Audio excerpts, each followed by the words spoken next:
Pada hari pernikahan saya menemukan bahwa rumah bulan madu kami ternyata atas nama kakak ipar saya.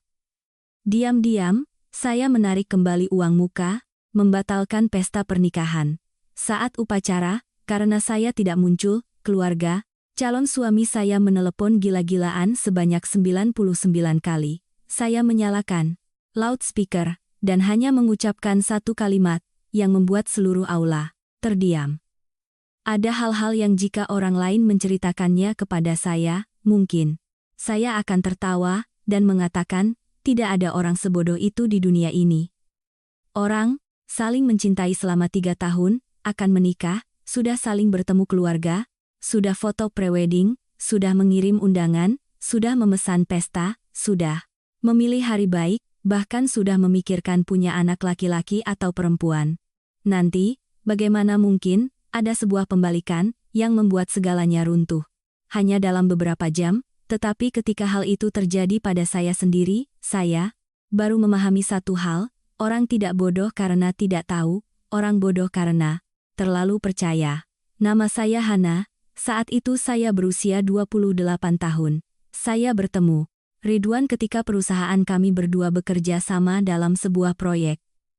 Ridwan tidak terlalu tampan, tipe yang menonjol, juga bukan pria yang pandai berbicara, manis. Dia tipe orang yang terlihat sangat lembut, sangat tenang, sangat mudah menciptakan rasa aman. 3 tahun kami berpacaran, saya belum pernah melihatnya meninggikan suara kepada saya. Setiap pagi, dia menunggu saya berangkat kerja. Di hari hujan dia menunggu di bawah gerbang kantor, di hari libur dia tidak pernah lupa hadiah. Saat saya demam terbaring lemas, dia meminta cuti kerja duduk di samping saya mengganti handuk dingin semalaman. Ibu saya pernah melihat Ridwan, lalu berkata, "Anakku, pria baik di zaman sekarang tidak banyak, yang satu ini, lumayan." Bahkan ayah saya, orang yang sangat pemilih sampai pernah mengusir 3 mantan pacar saya dari rumah karena tidak cocok, hanya diam mengangguk. Saya pernah berpikir hidup saya beruntung sampai 3 bulan sebelum hari pernikahan. Hari itu, kami berdua pergi menandatangani kontrak pembelian apartemen. Apartemen itu terletak di kawasan perumahan baru di timur kota Surabaya, seluas 80 m², 2 kamar tidur, total 12 lantai, balkonnya menghadap danau buatan. Saya menyukainya sejak pertama kali melihatnya. Ridwan tersenyum, mengusap kepala saya. Kalau istri suka, ya sudah, nanti rumah kita semua kamu yang putuskan. Saat itu, saya masih tersenyum malu. Saya mengeluarkan 300 juta rupiah tabungan selama 6 tahun bekerja, Ridwan menyumbang 200 juta, sisanya pinjam bank. Saya ingat sekali hari itu, saat staf penjualan menyerahkan berkas untuk ditandatangani, kakak Ridwan, Lia, tiba-tiba angkat bicara. Dia menyandarkan tangan di meja, suaranya tenang. "Rumah ini atas nama saya saja." Saya pikir, saya salah dengar. Saya menoleh ke Ridwan. "Apa maksudmu?"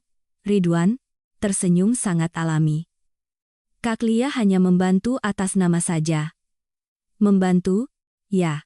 Saya menatapnya. "Membantu apa?" Lia melipat tangan sambil tersenyum. "Kamu belum mengerti? Ini aturan keluarga kami." Saya tertegun. "Aturan apa?"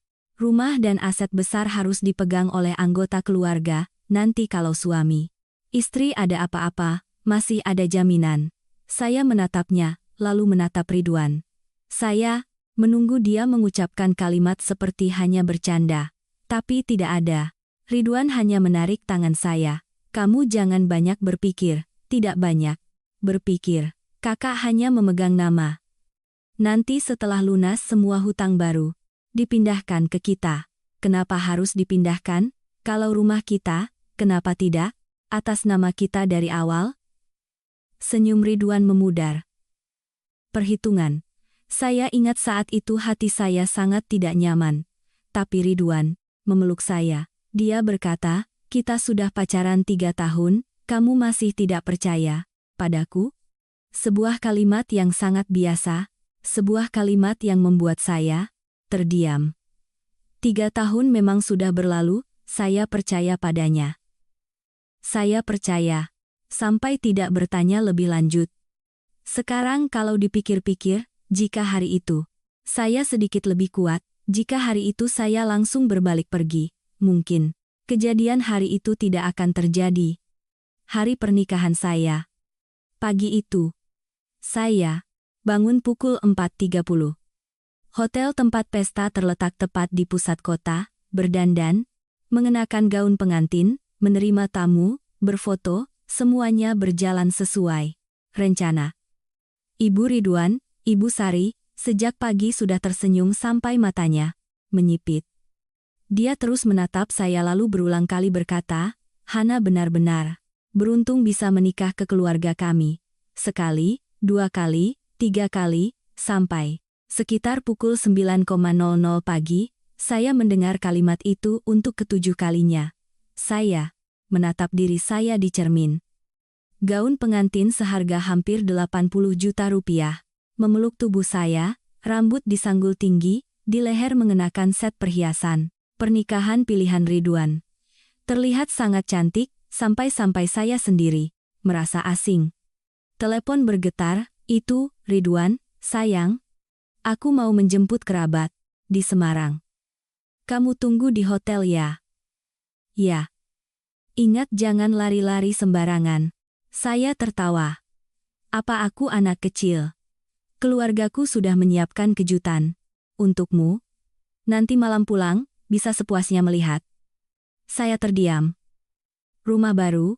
Entah mengapa saat itu tiba-tiba terlintas di pikiran saya tentang apartemen yang atas nama Lia. Sebuah perasaan yang sangat aneh menjalar di tulang punggung. Sangat tidak nyaman. Sangat tidak aman. Saya berdiri diam selama beberapa detik lalu tiba-tiba mengambil kunci apartemen. Saya ingat minggu lalu, Ridwan memberikan kuncinya kepada saya. Dia bahkan tersenyum, "Jangan lihat dulu. Ya, biarkan jadi kejutan sampai nanti malam." Saya menatap kunci di tangan saya, dalam hati tiba-tiba muncul pemikiran yang sangat aneh. Hanya melihat sedikit saja, hanya melihat sekilas saja. Saya berkata pada diri sendiri seperti itu, tapi saya tidak tahu. 15 menit kemudian, ketika pintu apartemen terbuka, hal pertama yang saya lihat bukanlah balon merah, bukan tulisan double happiness yang ditempel di dinding, melainkan sepasang sepatu wanita berwarna hitam yang tersusun rapi di depan lemari sepatu. Sepatu yang sudah usang, sepatu yang jelas bukan milik saya. Tangan saya mulai dingin dan pada saat itulah, saya memiliki firasat yang sangat jelas bahwa hari ini pernikahan ini mungkin tidak akan bisa berlangsung. Saya membuka pintu dan masuk ke dalam, tangan saya masih digagang pintu tetapi seluruh tubuh saya seperti dipaku di tempat. Awalnya saya masih mencoba menenangkan diri, bahwa mungkin saya terlalu banyak berpikir, mungkin sepatu itu milik tukang bersih-bersih, milik kurir pengantar barang, atau milik seseorang yang singgah membantu menyiapkan rumah baru. Tetapi manusia memiliki indera yang sangat aneh, terutama wanita. Ada hal-hal yang mata belum melihat, telinga belum mendengar, tetapi hati sudah tahu terlebih dahulu. Saya melangkah, beberapa langkah lagi. Ruang tamu dihias dengan sangat indah. Di dinding ditempel tulisan happy merah, di meja kopi diletakkan vas bunga segar, sofa masih tertutup plastik baru yang belum dibuka sepenuhnya. Semuanya sama seperti rumah bulan madu yang pernah saya bayangkan, hanya saja itu tidak seperti rumah saya. Tepat di rak samping TV, ada sebuah bingkai foto kecil, saya langsung melihatnya. Itu foto Ridwan dan Lia. Saya berdiri diam. Dalam foto itu, Ridwan tersenyum sangat cerah, sedangkan Lia merangkul adiknya, kepala bersandar dekat bahu Ridwan. Orang luar akan mengatakan itu adalah kakak adik yang penuh kasih sayang, tetapi entah mengapa saya melihat foto itu dengan hati yang dingin. Karena saya ingat sekali, foto itu belum pernah saya lihat. Saya perlahan masuk ke kamar tidur utama. Begitu pintu terbuka, kaki saya seperti lemas. Di meja rias terdapat berbagai macam kosmetik, parfum, krim pelembab, lipstik, sisir rambut, Sebuah alat pengeriting rambut yang masih terpasang listrik. Saya menatap tumpukan barang itu. Tidak ada satupun yang milik saya. Saya belum pernah menggunakan jenis lipstik itu, belum pernah menggunakan jenis parfum itu. Saya berdiri terdiam beberapa detik lalu membuka lemari pakaian. Di sebelah kiri adalah jas Ridwan. Di sebelah kanan adalah gaun wanita, banyak sekali gaun, ada gaun tidur, ada kemeja, bahkan ada pakaian rumahan. Saya kaku, saya menarik laci, lebih dalam di bawahnya. Beberapa set pakaian dalam terlipat sangat rapi. Saya mengenali merek itu sangat mahal, ada yang lebih dari 1 juta rupiah, saya pernah melihatnya, lalu diam-diam keluar, karena sayang uang. Sekarang barang-barang itu ada di sini, di rumah yang saya ikut biayai. Tangan saya mulai gemetar, saya mundur 2 langkah lalu terduduk di tepi ranjang, pikiran saya kosong. Saya ingin menelepon Ridwan segera, ingin menanyainya, ingin bertanya kepadanya, sebenarnya apa yang terjadi, tetapi entah mengapa saya tidak menelepon, karena pada saat itu, saya takut akan jawabannya, takut kalau dugaan saya benar. Saya duduk sebentar lalu bangkit berjalan mengelilingi rumah. Kamar tidur kecil, kedua dihias seperti kamar anak-anak. Di dinding ditempel gambar kartun, di ranjang diletakkan beberapa boneka binatang. Saya terdiam. Saya ingat sekali, saya dan Ridwan belum pernah membicarakan hal ini, kami bahkan belum menikah, bahkan belum pernah berbicara tentang memiliki anak. Jadi mengapa tempat ini terlihat seperti sudah ada yang menyiapkan sebelumnya? Sebuah perasaan yang sulit diungkapkan mulai muncul. Saya membuka pintu ruang kerja. Kali ini saya benar-benar tidak bisa berdiri lagi. Di rak buku diletakkan ijazah Ridwan, di sampingnya ada sebuah bingkai sertifikat atas nama Lia. Tepat di sampingnya juga ada sekotak obat, itu obat darah tinggi Lia. Saya pernah melihatnya meminumnya di rumah Ridwan. Saya menatap kotak obat itu sangat lama lalu tertawa kecil. Saat itu saya sudah mengerti semuanya. Ini bukan rumah baru saya, ini rumah mereka, rumah Ridwan dan keluarganya. Sedangkan saya hanya orang yang mengeluarkan uang. Saya berjalan keluar ruang tamu seperti orang yang kehilangan akal. Tepat ketika melewati lemari di samping balkon, mata saya tidak sengaja melihat laci yang sedikit terbuka. Saya terdiam, entah mengapa saya menariknya. Dan detik berikutnya, seluruh tubuh saya dingin, di dalamnya ada buku merah, sertifikat hak milik rumah. Saya menatapnya sangat lama, jantung berdebar kencang sampai terasa sakit. Saya berkata pada diri sendiri, tidak apa-apa, mungkin hanya fotokopian, mungkin hanya kertas sementara, mungkin. Saya membukanya, setiap huruf muncul di depan mata saya, nama pemilik Lia, sendiri. Tidak ada nama Ridwan, tidak ada nama saya. Saya menatap tulisan itu sangat lama, sampai mata saya perih. Saya teringat setiap hal kecil selama 3 bulan terakhir. Setiap kali saya mengusulkan untuk memilih furnitur bersama, Ridwan selalu tersenyum. Kak Lia sudah membantu melihat. Setiap kali saya bertanya tentang dokumen pinjaman bank, dia selalu mengganti topik. Setiap kali Lia menatap saya, dia selalu tersenyum, senyum yang sangat aneh. Dulu saya tidak mengerti, sekarang saya mengerti. Itu adalah senyum pemenang. Sedangkan saya adalah orang bodoh yang ditipu selama 3 bulan. Telepon bergetar, nama Ridwan muncul di layar. Saya menatapnya. Baru beberapa detik kemudian mengangkatnya. Suaranya masih lembut seperti biasa. Sayang, kamu di mana? Penata rias, mencarimu. Saya diam. Hana, ini aku. Kamu di mana? Saya melihat sekeliling ruangan, melihat gaun tidur yang tergantung di lemari, melihat kotak obat di rak, buku, melihat buku merah di tangan saya, lalu dengan sangat pelan bertanya, Ridwan? Sayang, kamu ada sesuatu yang ingin kamu katakan padaku? Di seberang sana hening sesaat. Hanya sesaat. Tapi itu sudah cukup. Karena terkadang orang Tidak perlu mendengar jawaban, hanya keheningan, sudah cukup untuk memahami segalanya. Suara Ridwan di seberang telepon masih datar, seperti biasa, masih dengan nada lembut yang membuat orang yang mendengarnya merasa tenang, berpikir, ini adalah pria yang baik. Tapi saat itu saya justru merasa dingin. Dingin bukan karena AC di apartemen menyala terlalu kencang, melainkan dingin yang menjalar dari dada hingga perut, seolah ada yang mengambil segenggam es batu lalu menyumpalkannya langsung ke tubuh saya. Ridwan terdiam sejenak lalu dia tertawa. Ada apa denganmu? Tiba-tiba bertanya aneh begitu. Saya menunduk melihat buku merah di tangan saya. Saya tidak mengatakan apa-apa. Ridwan melanjutkan. Hana, kamu di mana? Beritahu aku. Saya mendengar suara kendaraan di seberang sana. Mendengar suara orang berbicara sangat pelan, mungkin dia sedang dalam perjalanan menjemput kerabat, seperti yang dia katakan. Saya bertanya dengan pelan, rumah kita indah ya? Di seberang sana hening, kali ini lebih lama, sekitar 3 detik.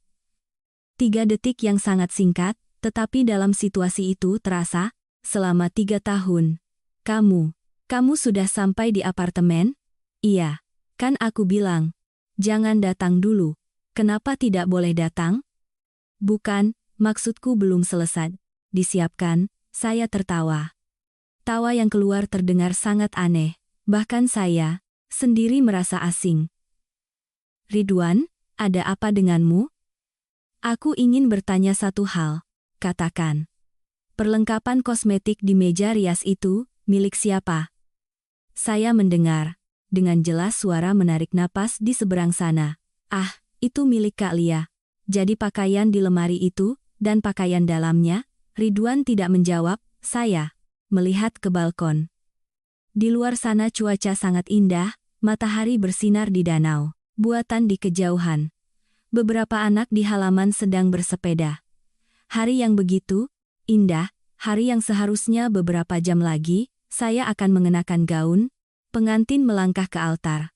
Namun saat ini saya berdiri di sini menanyakan kepada pria yang akan menjadi suami saya, mengapa pakaian dalam orang lain ada di apartemen yang saya ikut biayai.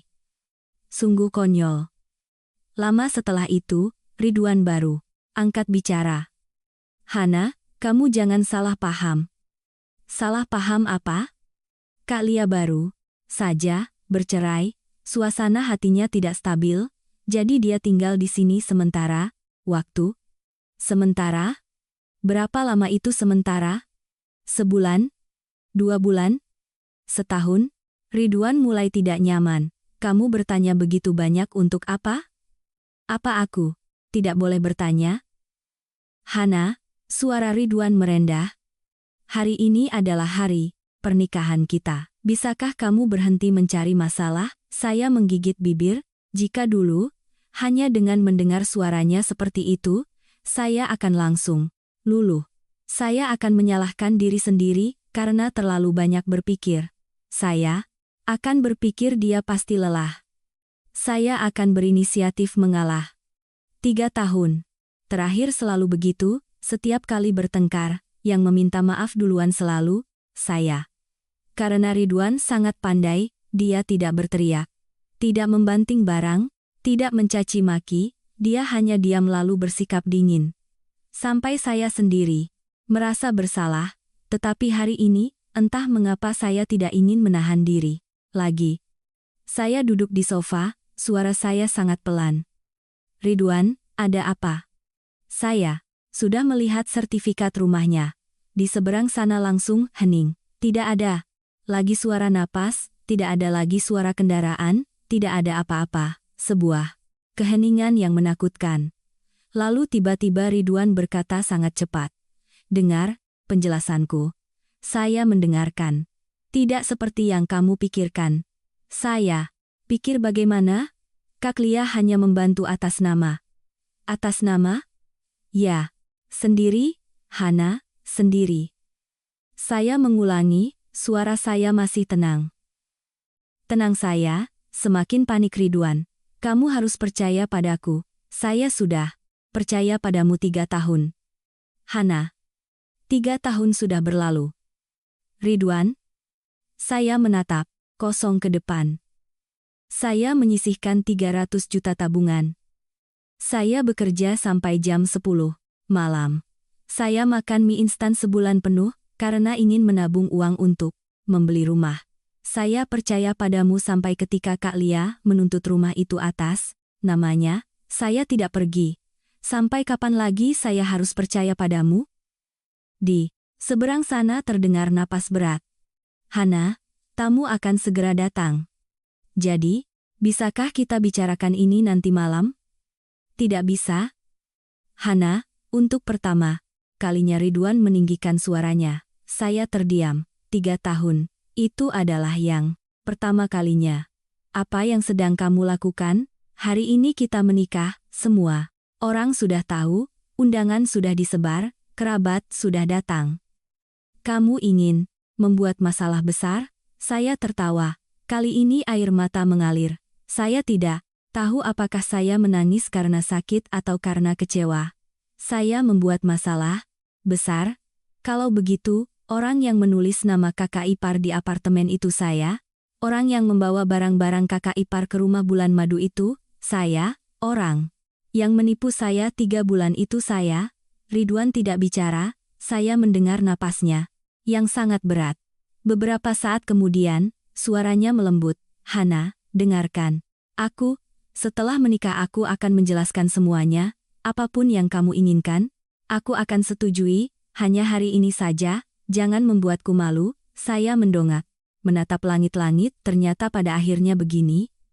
Malu, sampai saat ini dia masih takut malu. Bukan takut kehilangan saya, bukan takut saya sakit, tapi takut malu. Saya perlahan bangkit, melihat ruangan itu sekali lagi lalu mengambil kunci dan berjalan keluar pintu. Hana, kamu mau kemana? Saya menarik pintu. Hana, saya berkata pelan, saya akan kembali ke hotel. Suara Ridwan langsung melembut. Ya, bagus, pulanglah lalu kita bicara. Saya berdiri di depan lift. Angka dari 12 mulai menurun. 11, 10, 9.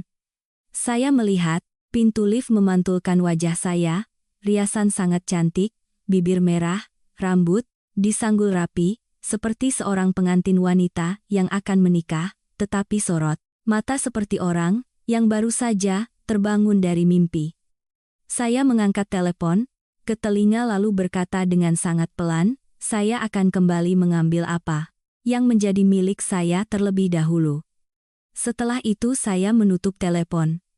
Dan tepat saat pintu lift terbuka, di kepala saya juga muncul sebuah rencana yang bahkan saya sendiri saat itu tidak menyangka.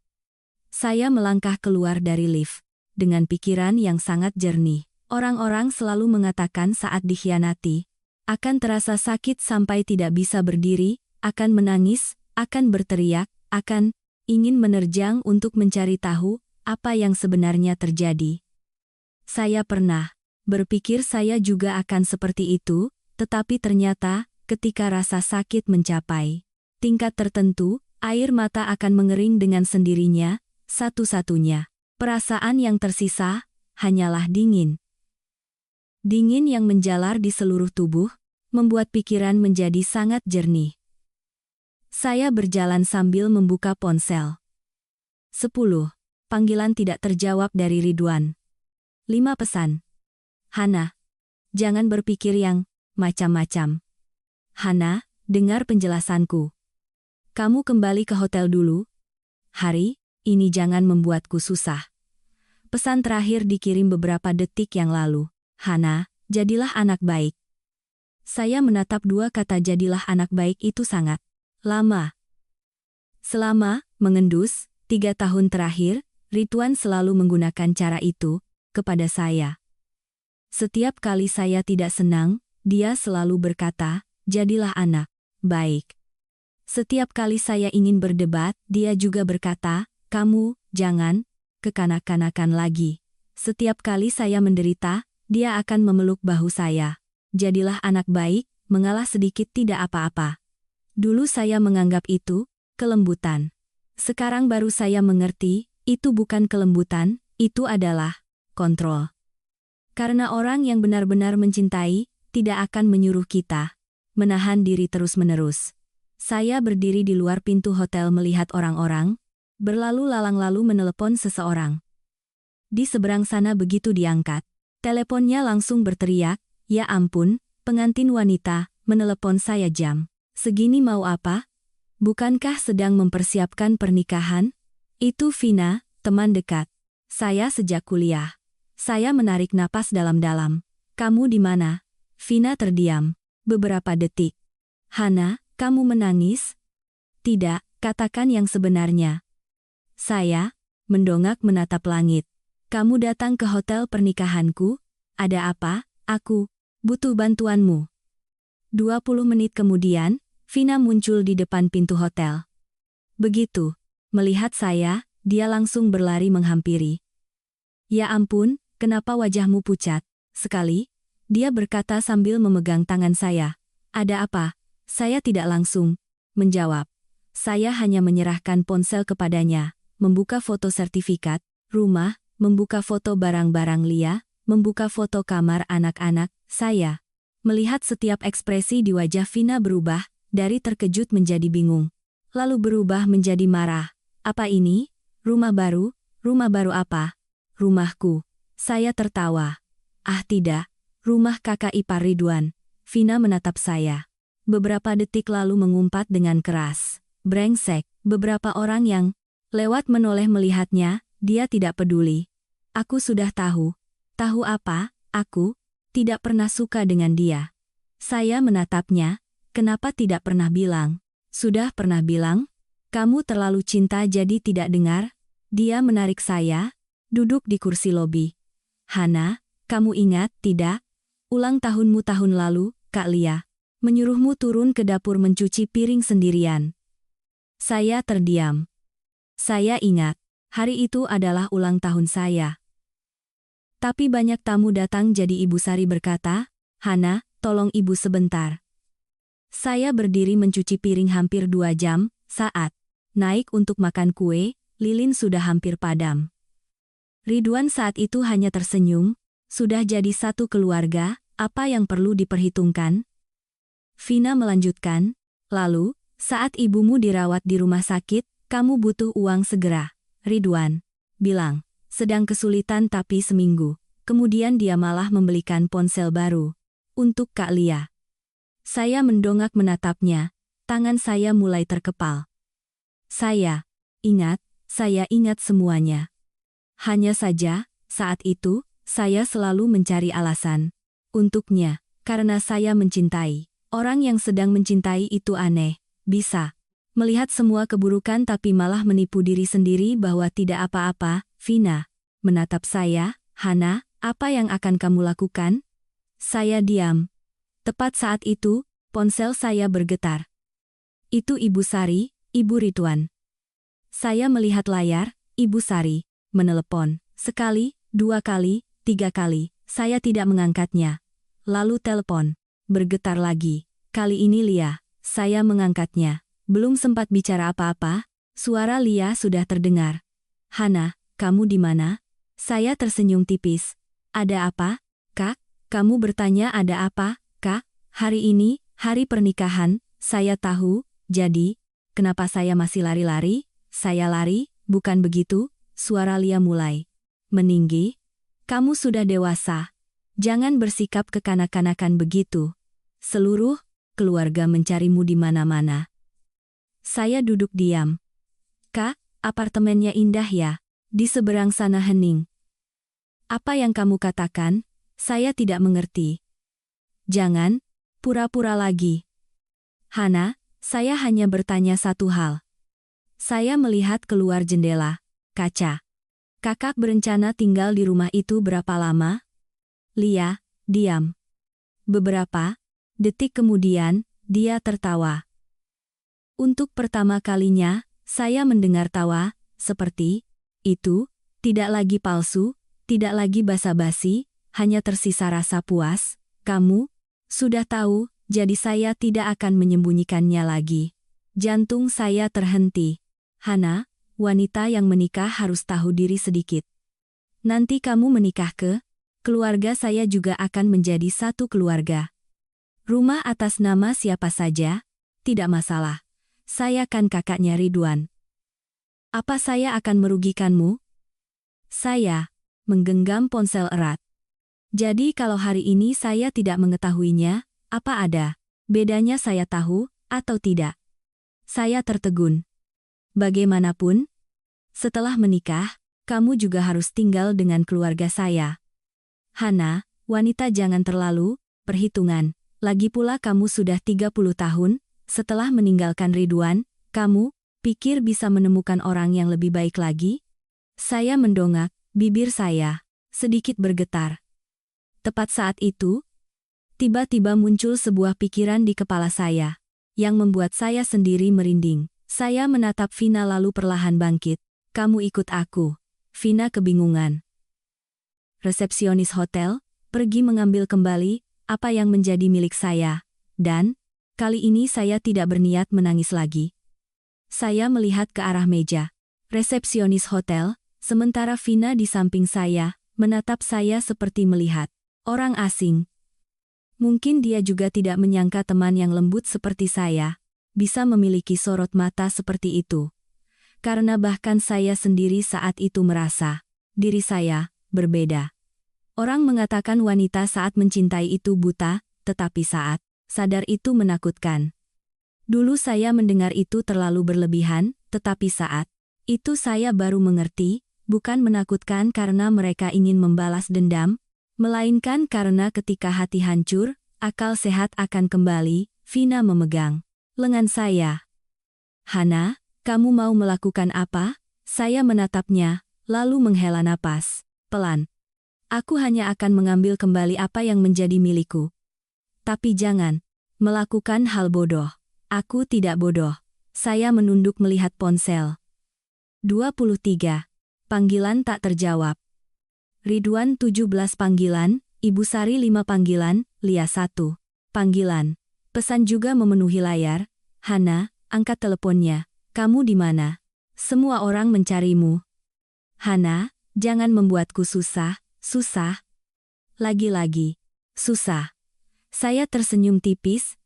Sejak pagi sampai sekarang, belum ada satupun yang bertanya apakah saya baik-baik saja. Tidak ada yang bertanya apakah saya sakit, tidak ada yang bertanya di mana saya sendirian, apakah saya takut, semua hanya bertanya satu hal, di mana saya agar mereka bisa menarik saya kembali untuk melanjutkan menjadi pengantin. Vina menarik saya ke lift. Kamu mau langsung naik? Ya. Bagaimana kalau keluarga Ridwan ada di sana? Bagus kalau begitu. Pintu lift terbuka.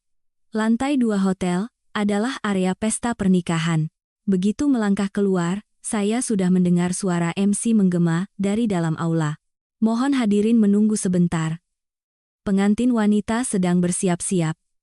Saya terdiam. Bersiap-siap. Saya menoleh ke Vina. Dia juga menatap saya. Kami berdua terdiam beberapa detik. Lalu matanya membulat.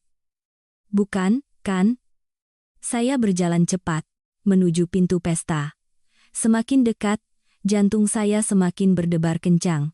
Sampai berdiri di depan pintu, saya melihat seorang karyawan hotel menunduk, mendengarkan telepon.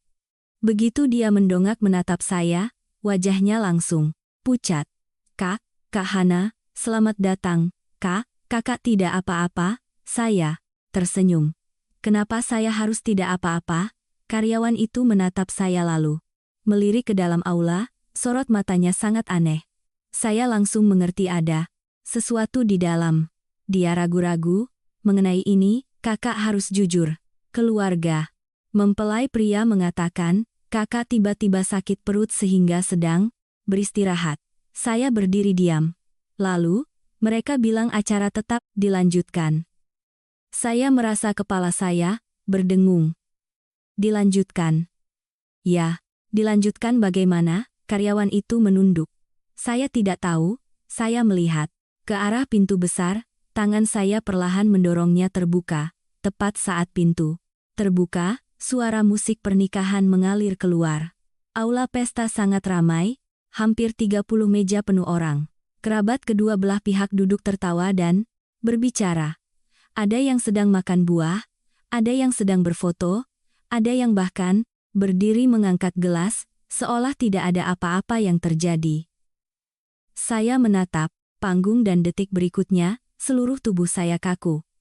Ridwan berdiri di sana, masih dengan setelan jas hitam, masih dengan senyum itu, tetapi orang yang berdiri di sampingnya bukan saya, melainkan seorang gadis mengenakan gaun pengantin putih, kerudung menutupi hampir separuh wajahnya. Saya berdiri, tertegun. Vina di samping saya mengumpat, "Sialan, benar-benar sialan." Saya mendengar detak jantung saya berdetak kencang sekali. Saya tidak mengerti apa yang sedang terjadi. Saya pikir saya salah lihat tetapi tidak, itu benar. Ridwan benar-benar mencari orang lain untuk menggantikan saya. Saat itu saya tidak lagi merasa sakit. Sungguh aneh, ketika seseorang ditusuk terlalu dalam, mereka tidak akan langsung merasakan sakit, hanya merasa kosong. MC di panggung tersenyum. Sangat cerah. Silakan mempelai pria dan wanita bersiap untuk upacara tukar cincin. Tepat saat itu, sebuah suara terdengar dari belakang. "Hana," saya menoleh, itu teman dekat saya, Tiara. Dia menatap saya lalu menatap panggung, matanya membelalak. "Ada apa ini?" Suaranya tidak pelan. Beberapa meja di dekat pintu langsung menoleh lalu beberapa orang lain juga ikut melihat. 1 orang, 2 orang, 10 orang. Sangat cepat setelah itu seluruh aula mulai gaduh. Ridwan di panggung juga melihat saya. Senyum di wajahnya langsung kaku. Seluruh tubuhnya seperti membatu. Gadis yang mengenakan gaun pengantin di sampingnya juga menoleh. Saya melihat tangannya gemetar. Ibu Sari yang duduk di meja utama langsung berdiri. "Hana." Suara Ibu Sari hampir hilang. Saya menatapnya lalu menatap Ridwan, lalu menatap orang yang mengenakan gaun pengantin itu. Semua suara di aula saat itu seperti menghilang. Saya hanya mendengar detak jantung saya. Lalu langkah demi langkah saya masuk. Berjalan sangat pelan, suara sepatu hak tinggi bergema di lantai keramik. Klak klak klak. Seluruh aula hening. Senyap. Tidak ada yang bicara, tidak ada yang bergerak, semua mata menatap saya. Wajah Ridwan pucat pasi, "Hana." Saya tidak menjawab. Saya terus melangkah. Naik satu persatu anak tangga panggung. Sampai berdiri di depan Ridwan, dia menelan ludah. "Dengar penjelasanku." Saya menatap orang yang mengenakan gaun pengantin di sampingnya lalu dengan lembut mengulurkan tangan menarik kerudung ke bawah, dan pada saat melihat jelas wajah di baliknya, saya dan seluruh aula terdiam. Saya menarik kerudung ke bawah. Seluruh aula hening sampai terdengar jelas suara napas masing-masing.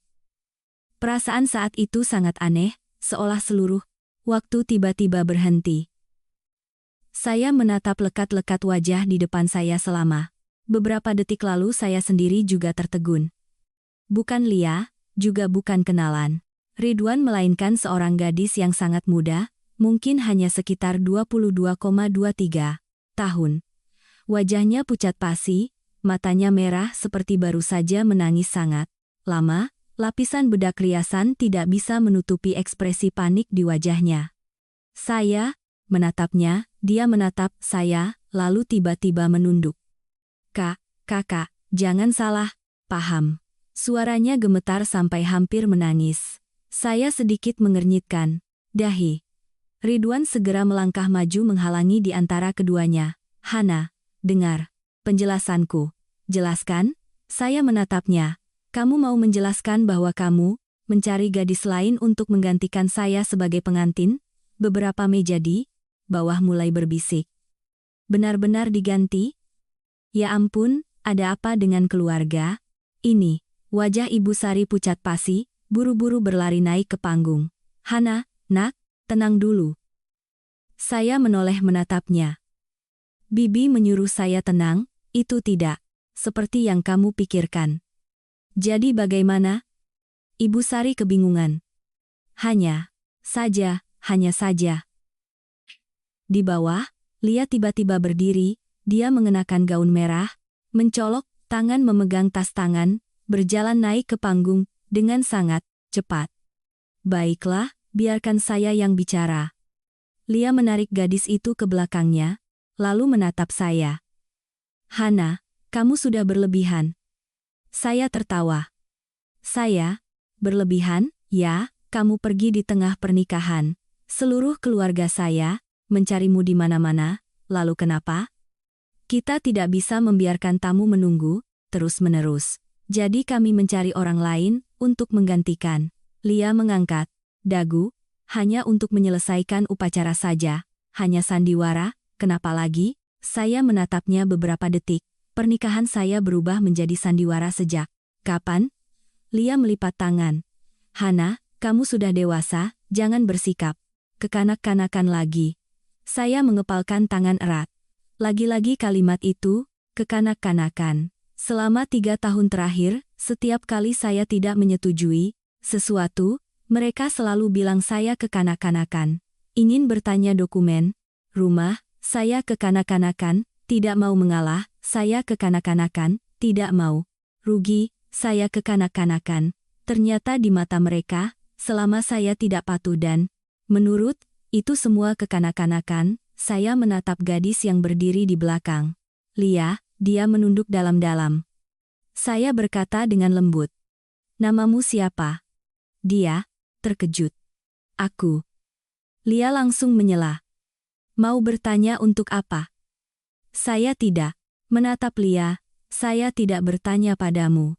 Gadis itu mendongak menatap saya, bibirnya bergetar. Nama saya Dewi. Kamu kenal Ridwan? Gadis itu buru-buru menggelengkan kepala. Tidak kenal. Saya terdiam. Tidak kenal. Dewi menggigit bibir, air mata mulai menetes. Saya bekerja di salon rias di lantai 1, seluruh aula mulai gaduh lebih besar. Apa? Salon rias? Ada apa ini? Dewi terisak-isak. Saya sedang bekerja, lalu kakak itu memanggil saya keluar, dan bilang hanya perlu berdiri menggantikan beberapa menit saja akan diberi 5 juta rupiah. Saya berdiri tertegun. 5 juta? Hanya 5 juta. Seorang gadis asing disewa untuk menggantikan posisi pengantin wanita di pernikahan saya. Saya menoleh. Menatap Ridwan, wajahnya pucat pasi. Ridwan, Hana, kamu tidak merasa jijik? Kamu bilang apa? Saya tidak punya pilihan lain. Tidak punya pilihan lain? Saya tertawa. Kamu mengatakannya dengan mudah sekali. Hana, kamu menghilang belum sampai 2 jam.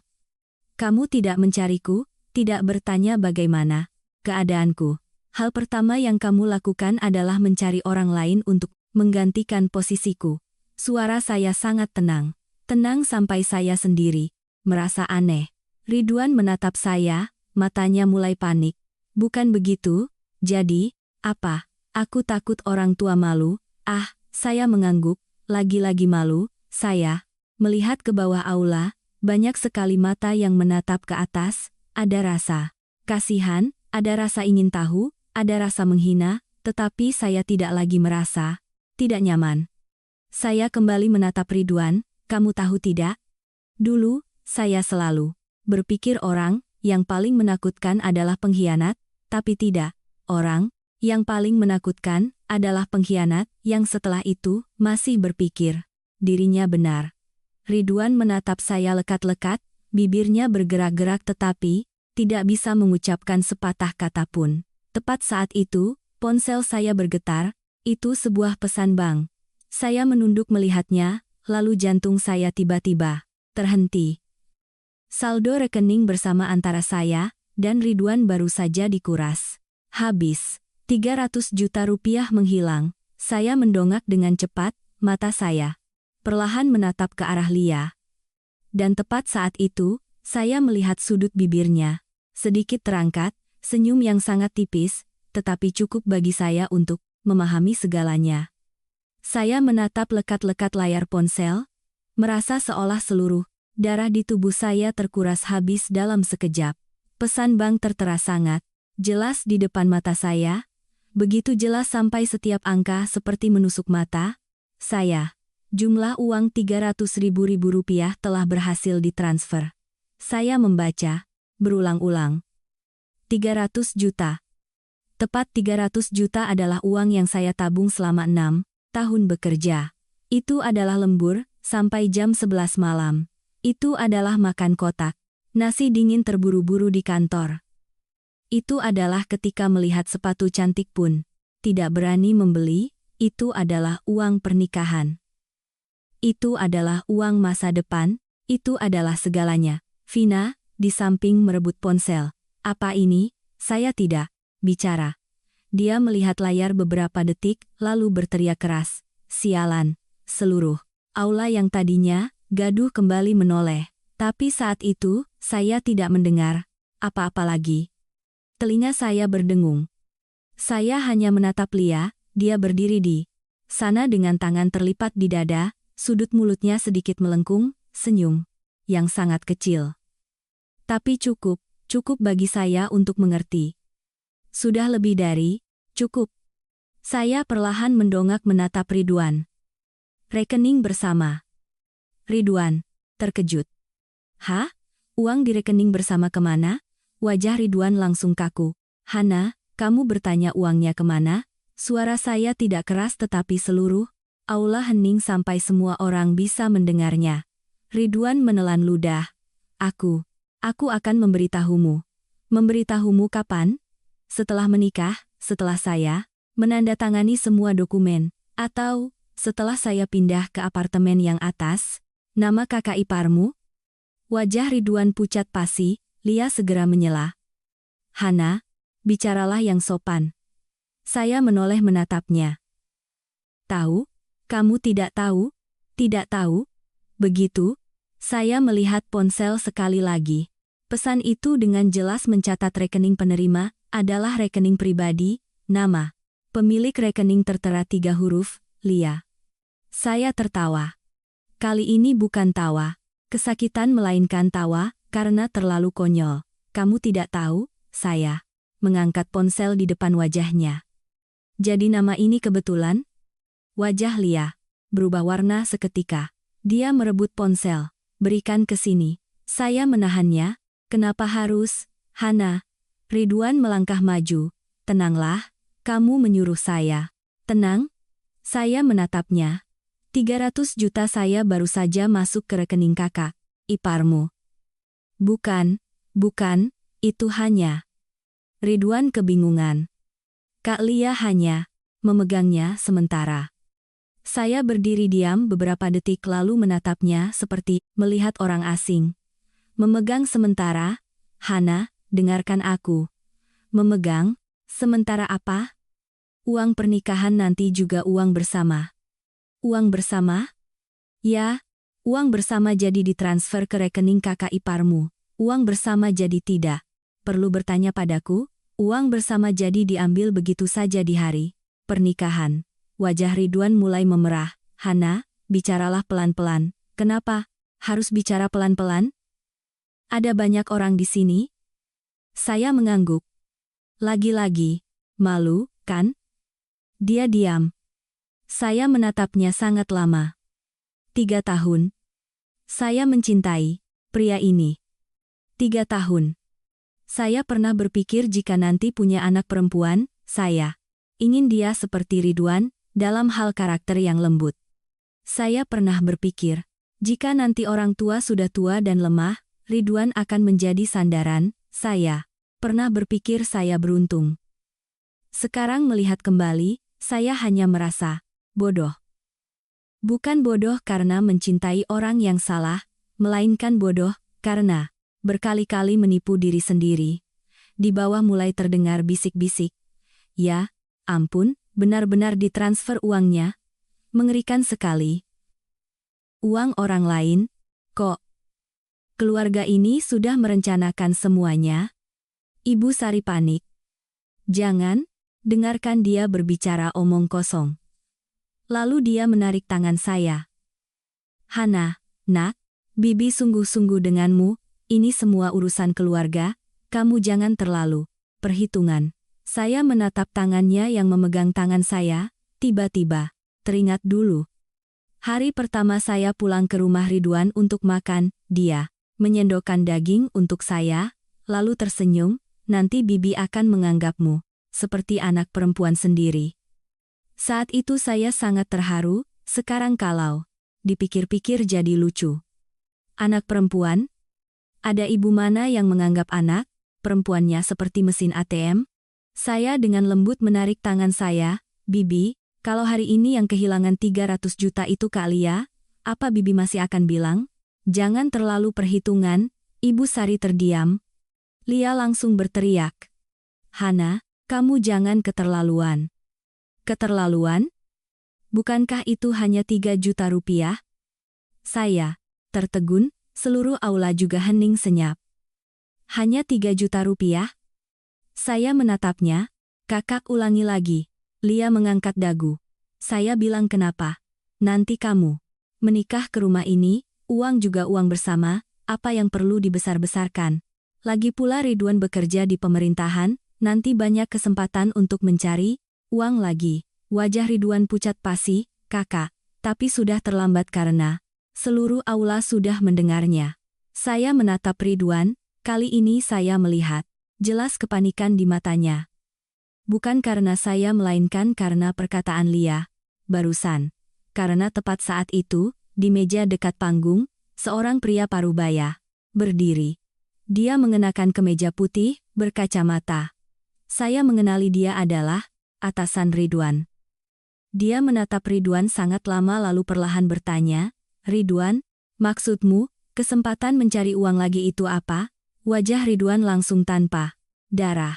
Atasan itu menatap Ridwan, sorot matanya tidak terlalu tajam, tetapi membuat lawan bicaranya merasa tertekan sampai sesak napas. Saya ingat namanya. Pak Harun, beberapa kali perusahaan Ridwan mengadakan pesta, saya pernah bertemu dengannya.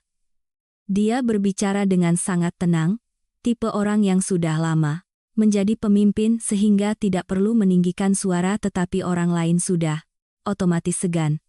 Saat itu seluruh aula hening aneh.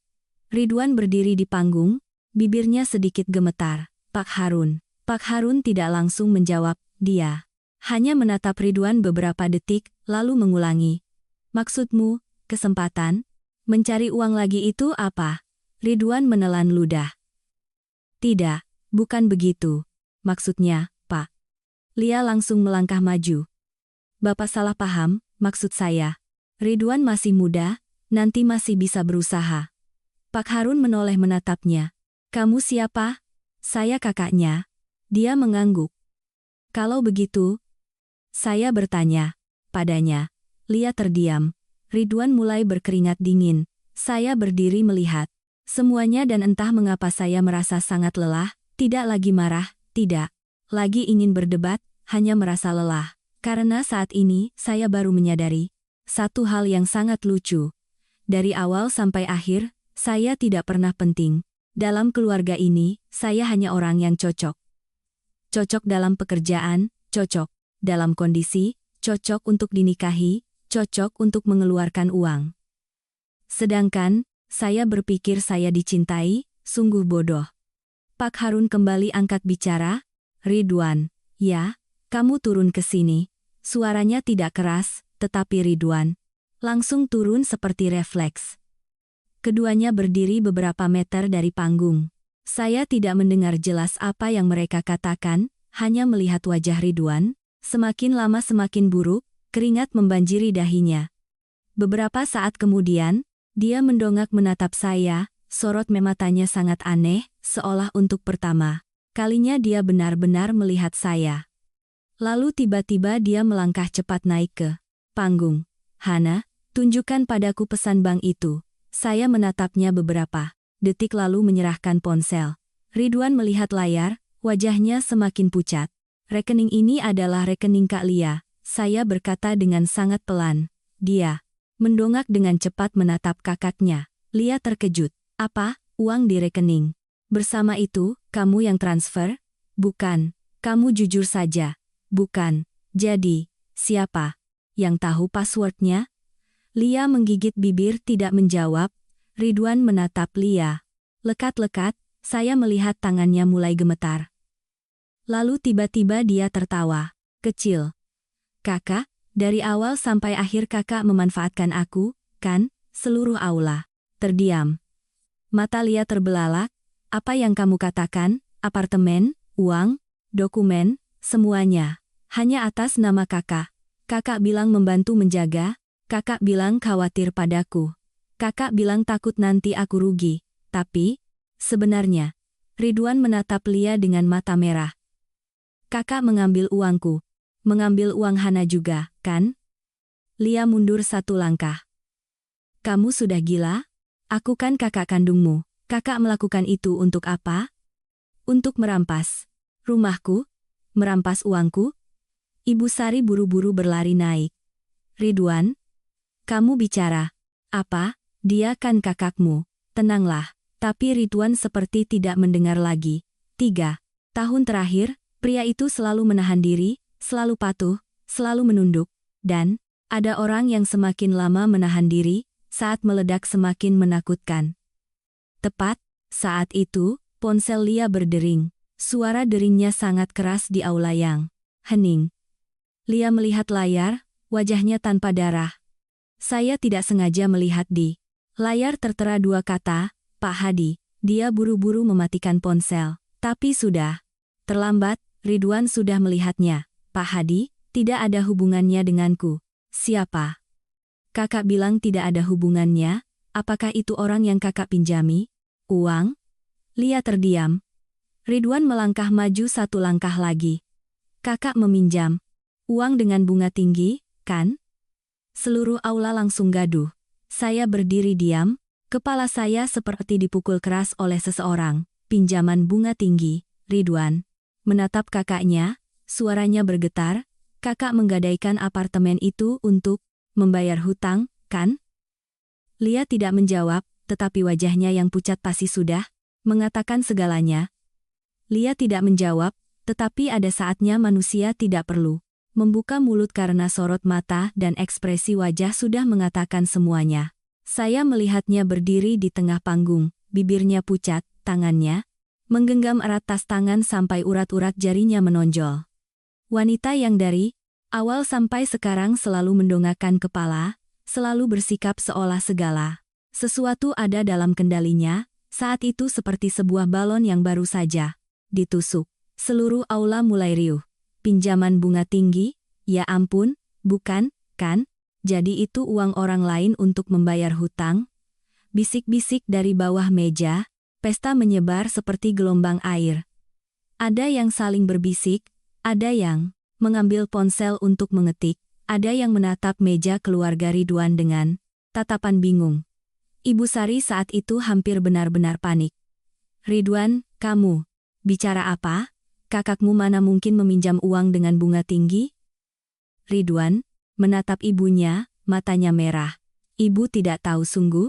Ibu tidak tahu? Ibu tidak tahu apa-apa. Tapi dari cara dia terbata-bata, bahkan saya pun bisa melihat bahwa dia sedang merasa bersalah. Ridwan tertawa. Suara tawanya sangat aneh, sangat pahit. Tidak tahu. Ibu tidak tahu jadi membiarkan kakak memegang dokumen rumah. Ibu tidak tahu jadi membiarkan uang Hana ditransfer ke rekening kakak. Ibu tidak tahu jadi menyuruhku menikah bagaimanapun caranya. Ibu Sari mundur. Ridwan, ibu hanya ingin yang terbaik untukmu. Terbaik? Terbaik. Bagaimana? Saya berdiri melihat itu semua dan entah mengapa, saya merasa sangat lelah. Tidak lagi marah, tidak lagi ingin berdebat, hanya merasa lelah. Karena, saat ini saya baru menyadari satu hal yang sangat lucu. Dari awal sampai akhir, saya tidak pernah penting dalam keluarga ini. Saya hanya orang yang cocok. Cocok dalam pekerjaan, cocok dalam kondisi, cocok untuk dinikahi, cocok untuk mengeluarkan uang. Sedangkan saya berpikir saya dicintai, sungguh bodoh. Pak Harun kembali angkat bicara. Ridwan. Ya, kamu turun ke sini. Suaranya tidak keras, tetapi Ridwan langsung turun seperti refleks. Keduanya berdiri beberapa meter dari panggung. Saya tidak mendengar jelas apa yang mereka katakan, hanya melihat wajah Ridwan semakin lama semakin buruk, keringat membanjiri dahinya. Beberapa saat kemudian, dia mendongak menatap saya, sorot matanya sangat aneh, seolah untuk pertama kalinya dia benar-benar melihat saya. Lalu tiba-tiba dia melangkah cepat naik ke panggung. Hana, tunjukkan padaku pesan bank itu. Saya menatapnya beberapa detik lalu menyerahkan ponsel. Ridwan melihat layar, wajahnya semakin pucat. Rekening ini adalah rekening Kak Lia. Saya berkata dengan sangat pelan. Dia mendongak dengan cepat menatap kakaknya. Lia terkejut. Apa? Uang di rekening bersama itu kamu yang transfer? Bukan. Kamu jujur saja. Bukan. Jadi siapa yang tahu passwordnya? Lia menggigit. Bibir tidak menjawab. Ridwan menatap Lia lekat-lekat, saya melihat tangannya. Mulai gemetar. Lalu tiba-tiba dia tertawa kecil. Kakak, dari awal sampai akhir. Kakak memanfaatkan aku, kan? Seluruh aula terdiam, mata Lia terbelalak. Apa yang kamu katakan? Apartemen, uang, dokumen, semuanya, hanya atas nama kakak. Kakak bilang membantu menjaga, kakak bilang khawatir padaku. Kakak bilang takut nanti aku rugi. Tapi sebenarnya, mata merah, kakak mengambil uangku, mengambil uang Hana juga, kan? Lia, mundur satu langkah. Kamu sudah gila, aku kan kakak kandungmu, kakak. Melakukan itu untuk apa? Untuk merampas rumahku? Merampas uangku? Ibu Sari buru-buru berlari naik. Ridwan, kamu bicara apa? Dia kan kakakmu. Tenanglah. Tapi Ridwan seperti tidak mendengar lagi. 3 tahun terakhir, pria itu selalu menahan diri, selalu patuh, selalu menunduk, dan ada orang yang semakin lama menahan diri, saat meledak semakin menakutkan. Tepat saat itu, ponsel Lia berdering, suara deringnya sangat keras di aula yang hening. Lia melihat layar, wajahnya tanpa darah. Saya tidak sengaja melihat di layar tertera 2 kata, Pak Hadi. Dia buru-buru mematikan ponsel. Tapi sudah terlambat, Ridwan sudah melihatnya. Pak Hadi, tidak ada hubungannya denganku. Siapa? Kakak bilang, tidak ada hubungannya. Apakah itu orang yang kakak pinjami uang? Lia terdiam. Ridwan melangkah maju 1 langkah lagi. Kakak meminjam uang dengan bunga tinggi, kan? Seluruh aula langsung gaduh. Saya berdiri diam, kepala saya seperti dipukul keras oleh seseorang. Pinjaman bunga tinggi. Ridwan menatap kakaknya, suaranya gemetar. Kakak menggadaikan apartemen itu untuk membayar hutang, kan? Lia tidak menjawab. Tetapi wajahnya yang pucat pasti sudah mengatakan segalanya. Lia tidak menjawab, tetapi ada saatnya manusia tidak perlu membuka mulut karena sorot mata, dan ekspresi wajah sudah mengatakan semuanya. Saya melihatnya berdiri di tengah panggung, bibirnya pucat, tangannya menggenggam erat tas tangan sampai urat-urat jarinya menonjol. Wanita yang dari awal sampai sekarang selalu mendongakkan kepala, selalu bersikap seolah segala sesuatu ada dalam kendalinya. Saat itu, seperti sebuah balon yang baru saja ditusuk. Seluruh aula mulai ribut. Pinjaman bunga tinggi, ya ampun, bukan, kan? Jadi itu uang orang lain untuk membayar hutang? Bisik-bisik dari bawah. Meja pesta menyebar seperti gelombang air. Ada yang saling berbisik, ada yang mengambil ponsel untuk mengetik, ada yang melihat ke meja keluarga Ridwan dengan tatapan bingung. Ibu Sari saat itu hampir benar-benar panik. Ridwan, kamu bicara apa? Kakakmu mana mungkin meminjam uang dengan bunga tinggi? Ridwan menatap ibunya, mata merah. Ibu tidak tahu sungguh, ibu. Ibu tidak tahu, ibu tidak tahu apa-apa. Tapi dari cara dia terbata-bata, bahkan saya pun bisa melihat bahwa dia sedang merasa bersalah. Ridwan tertawa. Suara tawanya sangat aneh, sangat pahit. Tidak tahu, ibu tidak tahu jadi membiarkan kakak memegang dokumen rumah Ibu tidak tahu jadi membiarkan uang Hana ditransfer ke rekening, Kakak. Ibu tidak tahu jadi menyuruhku menikah bagaimanapun caranya, Ibu Sari. Mundur. Ridwan, Ibu hanya ingin yang terbaik untukmu. Terbaik? Terbaik. Bagaimana? Saya berdiri melihat itu semua dan merasa tenggorokan saya tercekat. Saya pernah berpikir saya adalah orang yang paling tertipu di sini. Tapi entah mengapa saat itu melihat Ridwan, saya melihat sesuatu yang sangat aneh. Bukan kasihan, juga bukan sedih, melainkan menyedihkan. Menyedihkan, karena pria ini hidup hampir 30 tahun tetapi belum pernah memiliki kehidupan sendiri. Selalu saja ibu bilang, kakak bilang, keluarga bilang. Dia belum pernah memutuskan apapun sendiri, tetapi kemudian saya menertawakan diri sendiri.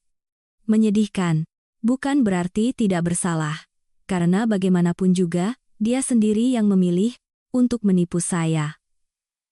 Telepon Lia berdering lagi, kali ini bukan satu panggilan, melainkan dua panggilan berturut-turut. Dia melihat layar lalu buru-buru mematikannya.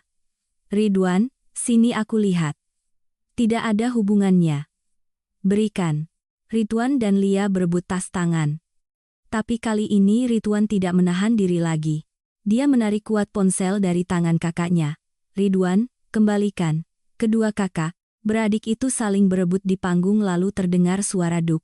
Tas tangan Lia jatuh ke lantai. Segala sesuatu di dalamnya tumpah ruah. Lipstik, dompet, kunci, setumpuk kertas, dan sebuah buku kecil berwarna hitam. Entah mengapa, begitu melihatnya, wajah Lia langsung pucat seperti kertas. Dia berlari, jangan sentuh, tapi sudah terlambat. Tumpukan kertas itu berserakan tepat di kaki saya. Saya membungkuk, tangan saya tanpa sadar memungutnya lalu seluruh tubuh saya seperti membeku.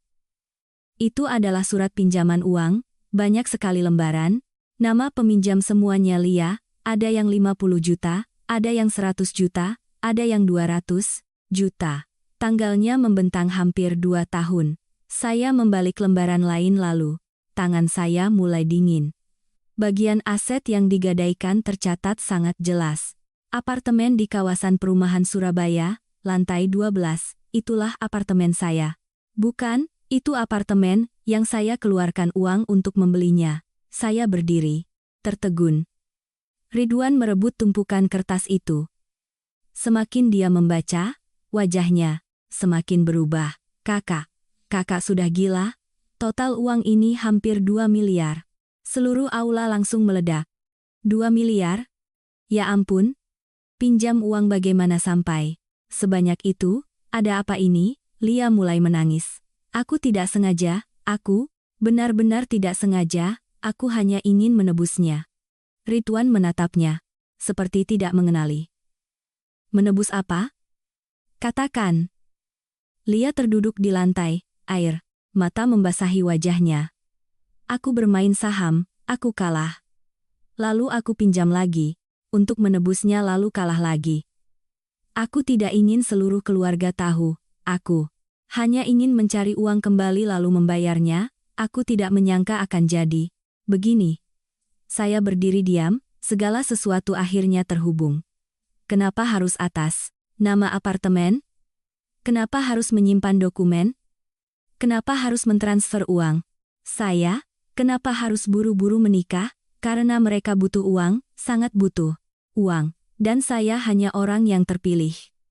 Tepat saat itu, dari luar pintu aula, tiba-tiba, terdengar suara orang berteriak keras, Lia mana? Siapa Lia? Keluar. Seluruh aula menoleh, 3 pria berjas hitam berdiri di pintu, tatapan mereka dingin. Dan begitu melihat mereka, Lia hampir ambruk.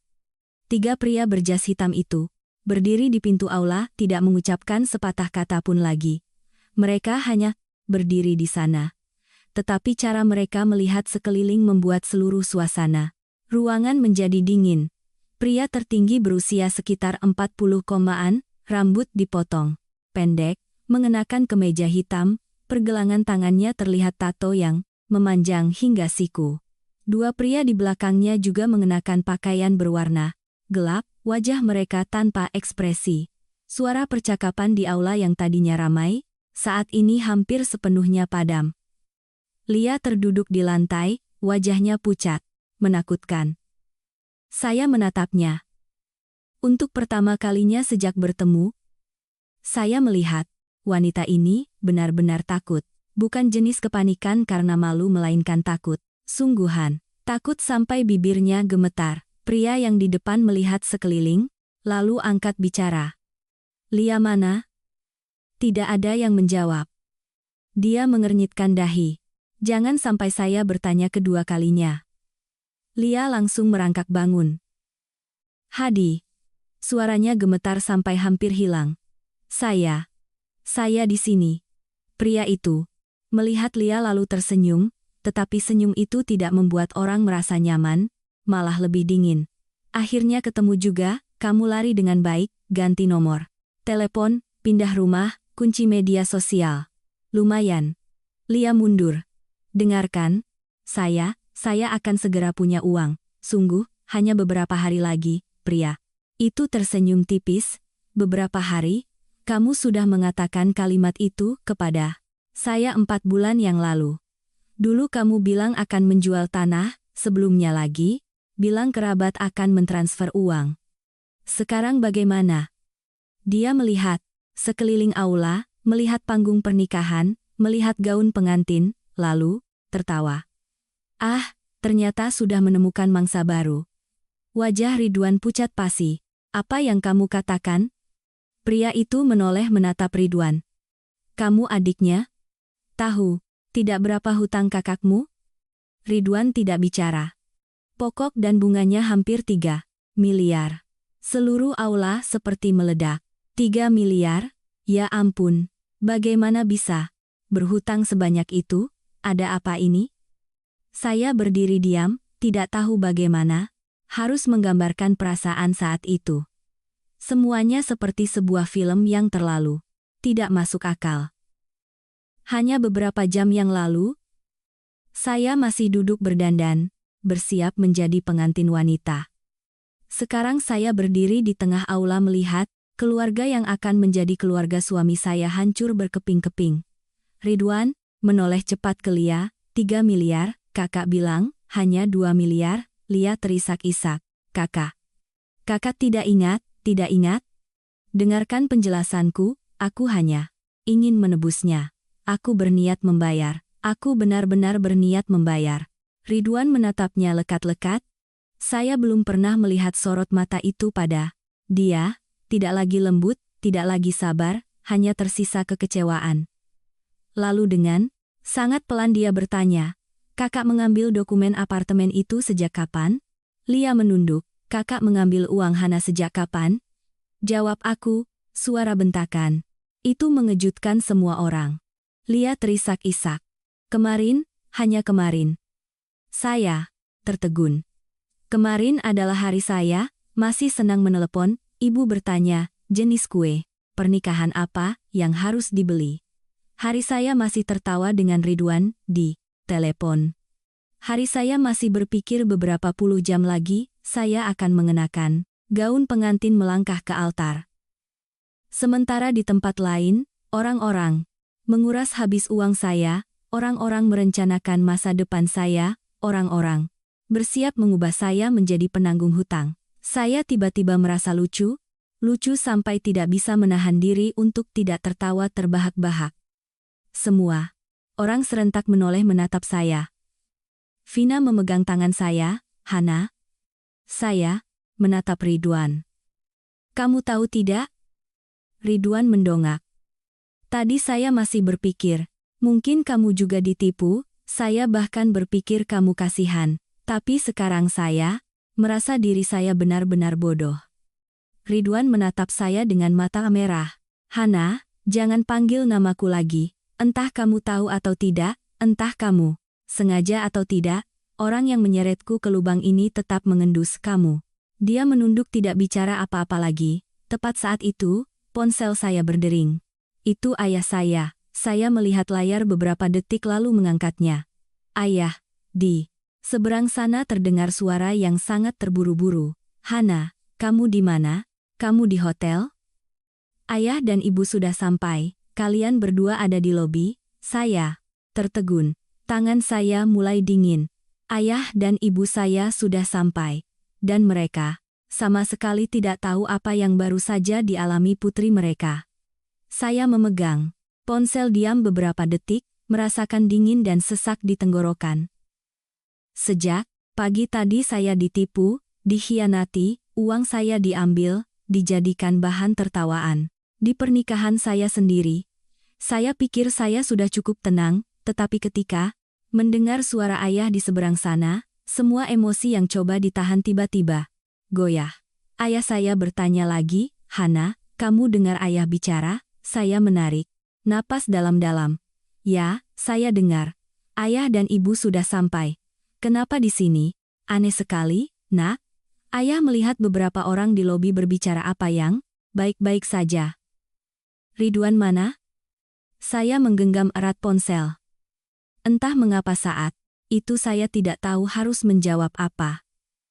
3 tahun lalu ketika saya membawa Ridwan pulang untuk memperkenalkan diri, ayah diam-diam menarik saya ke sudut halaman lalu bertanya, "Kamu sudah memikirkannya baik-baik?"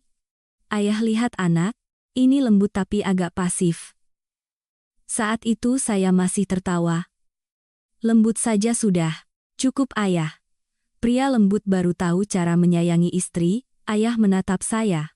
"Lama lalu hanya menghela napas, asalkan kamu bahagia sudah cukup." Dari kecil sampai besar, ayah belum pernah melarang saya apapun. Saya ingin belajar jurusan apa, ayah mengizinkan. Saya ingin bekerja di kota, ayah mengizinkan. Saya ingin menikah dengan Ridwan, ayah juga mengangguk. Dia hanya punya satu permintaan, nanti bagaimanapun juga jangan sampai ada orang yang membuli anakku. Saat itu, saya masih tertawa bilang anak ayah siapa yang bisa membuli. Sekarang kalau dipikir-pikir, mata saya perih karena saya tidak hanya dibuli, saya bahkan menyeret diri sendiri masuk. "Hana, kenapa kamu tidak bicara?" Suara ayah menarik saya kembali. Saya menggigit bibir, "Ayah, saya di lantai 2, ayah dan ibu naik saja." Begitu saya selesai bicara, di seberang sana terdengar suara, "Ibu, biarkan ibu yang bicara." "Hana, Nak, kamu baik-baik saja?" Saya tertegun. Hanya satu kalimat itu, kalimat yang sangat biasa. Tetapi sejak pagi tadi, untuk pertama kalinya ada yang bertanya kepada saya seperti itu. Bukan bertanya tentang pernikahan, bukan bertanya tentang tamu, bukan bertanya tentang harga diri, hanya bertanya apakah saya baik-baik saja. Saya memalingkan wajah, air mata akhirnya menetes. "Saya baik-baik saja, Ibu." Ibu saya diam beberapa detik, lalu dengan sangat pelan, "Kamu tidak pernah pandai berbohong pada ibu sejak kecil." Saya tidak bicara lagi, hanya mendengar suara ibu menghela napas. Tunggu ayah dan ibu naik, telepon ditutup. Saya berdiri diam. Vina memegang bahu saya. "Hana, kamu baik-baik saja?" Saya mengangguk. Tapi sebenarnya saya tahu saya tidak baik-baik saja. Tidak ada orang yang baru saja kehilangan kekasih, kehilangan kepercayaan, nyaris kehilangan uang, dan nyaris masuk ke dalam perangkap yang bisa baik-baik saja. Di sisi lain, 3 pria berjas hitam masih menatap Lia. Pria bernama Hadi melihat jam lalu angkat bicara. "Kamu mau bagaimana hari ini? Bayar uang atau saya akan membawa orang ke rumah?" Lia terisak-isak. "Beri saya beberapa hari lagi. Saya mohon, saya akan segera bisa mencarinya. Saya benar-benar akan segera punya uang." Pria itu tersenyum tipis. "Uang dari mana?" "Uang pernikahan," Lia kaku. Ridwan di samping menatap kakaknya, seperti orang asing. Ibu Sari mulai menangis. "Lia, katakan yang sebenarnya, kamu berhutang sejak kapan?" Lia menunduk. "Hampir 2 tahun." 2 tahun? Ya. Ampun. Ibu Sari terhuyung-huyung terduduk di kursi. "Kamu sudah gila? Kenapa kamu tidak memberitahu ibu?" Lia terisak-isak. "Saya takut. Saya takut semua orang tahu. Saya hanya ingin mencari uang kembali. Saya tidak sengaja. Saya mendengarkan dan merasa lelah. Sampai saat ini, dia masih bilang tidak sengaja. Ada orang yang aneh sekali, melakukan kesalahan 100 kali tapi selalu berpikir dirinya hanya tidak sengaja. Tepat saat itu, pintu aula terbuka. Saya menoleh, ayah dan ibu saya berdiri di sana. Ayah mengenakan kemeja putih yang sedikit kusut karena perjalanan jauh. Ibu mengenakan kebaya biru yang saya beli saat Lebaran. Keduanya berdiri diam menatap saya, menatap aula, menatap panggung, lalu menatap gaun pengantin yang dikenakan gadis bernama Dewi. Ibu saya terdiam, ayah juga berdiri kaku. Seluruh aula hening. Saya menatap ayah. Untuk pertama kalinya dalam hidup saya melihat matanya semerah itu. Dia tidak bertanya apapun, tidak mengatakan apapun, hanya melangkah naik ke panggung, langkah demi langkah sangat pelan lalu berdiri di depan saya, tangan ayah menyentuh rambut saya. Dibully ya, nak? Saya menggigit bibir erat, bibir saya bergetar lalu tiba-tiba memeluk ayah erat. Semua ketenangan dari pagi tadi hancur, saya menangis. Menangis seperti anak kecil, menangis sampai tidak bisa mengucapkan sepatah kata pun. Dan tepat saat itu, di belakang saya tiba-tiba terdengar suara Ridwan, suaranya sangat serak. "Paman, saya minta maaf." Suara Ridwan terdengar dari belakang, sangat serak, sangat pelan, tetapi di tengah aula yang hening. Senyap, semua orang bisa mendengarnya. "Paman, saya minta maaf." Saya masih memeluk ayah. Air mata saya belum kering. Aroma kemeja lama ayah, yang familiar, membuat saya teringat banyak hal. Dulu waktu kecil, setiap kali dibully teman, di sekolah saya selalu berlari pulang memeluknya seperti itu. Saat itu saya selalu berpikir ayah adalah orang terkuat di dunia, asalkan ada ayah di sini, tidak ada lagi yang perlu ditakutkan. Dan manusia itu aneh, sebesar apapun, saat paling sakit tetap hanya ingin kembali menjadi anak kecil. Ayah saya dengan lembut menepuk bahu saya, lalu dengan sangat perlahan menarik saya ke belakang punggungnya. Dia menatap Ridwan, tidak marah, tidak berteriak, hanya menatap, tetapi sorot mata itu membuat Ridwan menunduk dalam-dalam. "Saya minta maaf, Paman, saya benar-benar minta maaf. Saya tidak ingin semua ini terjadi seperti..." Ayah diam beberapa detik lalu bertanya, "Tidak ingin, ya?" Lalu anak gadis yang berdiri di sini menangis dari tadi itu, karena siapa? Ridwan terdiam. "Saya." Paman tidak bertanya kamu sengaja atau tidak. Paman hanya bertanya satu hal. Jika hari ini putri Paman tidak mengetahui tentang apartemen itu, tidak mengetahui uangnya ditransfer, tidak mengetahui semua ini, sampai kapan kamu akan menyembunyikannya? Seluruh aula hening. Ridwan membuka mulut lalu kembali menunduk. Tidak bisa menjawab. Karena jawabannya semua orang tahu. Saya menatapnya. 3 tahun kami berpacaran, 3 tahun yang terasa sangat panjang, tetapi ternyata ada orang yang meskipun bersama berapa lama pun tidak akan mengerti. Ibu saya saat itu mendekati saya, dia memegang tangan saya, tangan ibu, dingin, matanya merah, tetapi dia tidak menangis. Ibu hanya mengelus rambut saya, lalu berkata dengan sangat pelan, "Pulanglah, nak." 3 kata itu begitu diucapkan, saya merasa tenggorokan saya tercekat, pulanglah. Bukan jangan menangis lagi, bukan coba bertahan, bukan pikirkan orang lain, melainkan pulanglah. Mungkin di dunia ini hanya orang tua yang seperti itu, saat anak mereka sakit, mereka tidak perlu tahu benar atau salah terlebih dahulu, mereka hanya ingin membawa anaknya pulang. Di belakang, Ibu Sari tiba-tiba terisak, "Hana, jangan pergi, Bibi mohon."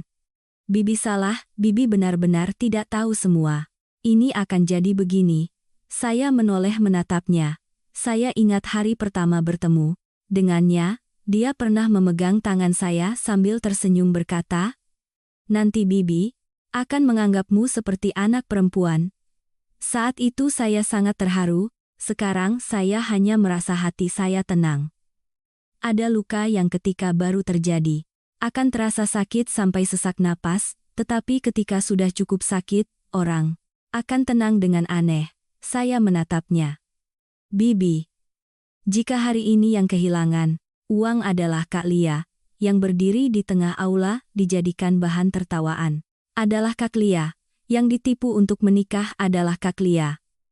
Apa Bibi masih akan mengucapkan kata maaf yang begitu ringan? Ibu Sari terdiam, tidak bisa mengucapkan sepatah kata pun. Saya menoleh menatap Lia, dia duduk di lantai, rambutnya acak-acakan, matanya bengkak merah. 3 pria berjas hitam berdiri di samping menunggu. Saya tidak merasa senang. Sungguh tidak. Mungkin karena sampai saat ini saya sudah terlalu lelah. Saya hanya merasa kasihan pada sebuah keluarga yang karena keserakahan malah saling menjerumuskan. Lalu saya menatap Ridwan untuk terakhir kalinya, dia berdiri di sana, jasnya masih rapi, dasinya masih teratur, hanya matanya yang merah. Tangan untuk menghentikannya. Jangan bicara lagi, saya pernah sungguh-sungguh ingin menikahimu, pernah berpikir akan hidup bersamamu selamanya, pernah berpikir akan melahirkan anak untukmu, pernah berpikir akan bersama-sama merawat orang tua, pernah berpikir rumah itu akan menjadi rumah kami. Tapi Ridwan, saya menatap lurus ke matanya. Saya bisa menerima kemiskinan, bisa menerima kesulitan, bisa bersamamu memulai dari awal lagi, tapi saya tidak bisa hidup dengan seseorang yang setiap kali ada masalah selalu memilih diam, memilih menipu, memilih membiarkan orang lain memutuskan hidupnya dan memilih mengorbankan saya. Air mata Ridwan menetes. Untuk pertama kalinya sejak pagi, tadi saya melihatnya menangis tetapi hati saya tidak lagi bergejolak. Saya memegang tangan ayah dan ibu lalu melangkah turun dari panggung.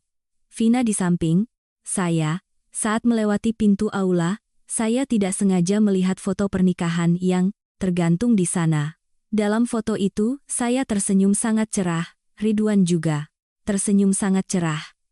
Saya berdiri melihatnya, beberapa detik lalu dengan lembut melepaskan cincin di tangan saya dan meletakkannya di meja resepsionis. Ada hal-hal yang jika hilang akan terasa sakit tetapi ada hal-hal yang jika hilang justru keberuntungan. 1 bulan kemudian, saya mendapatkan kembali uang. Saya berkat bank yang sempat memblokir transaksi. Apartemen itu diproses sesuai hukum, sedangkan Lia bertanggung jawab atas pinjamannya. Saya dengar Ridwan meminta mutasi ke tempat lain, sedangkan saya, setahun kemudian saya pulang ke rumah pada hari ulang tahun saya. Ibu membawa kue, ayah tersenyum bertanya, anak ayah sekarang sudah baik-baik saja? Saya melihat lampu di halaman lalu, tertawa. Kali ini tawa yang sungguhan.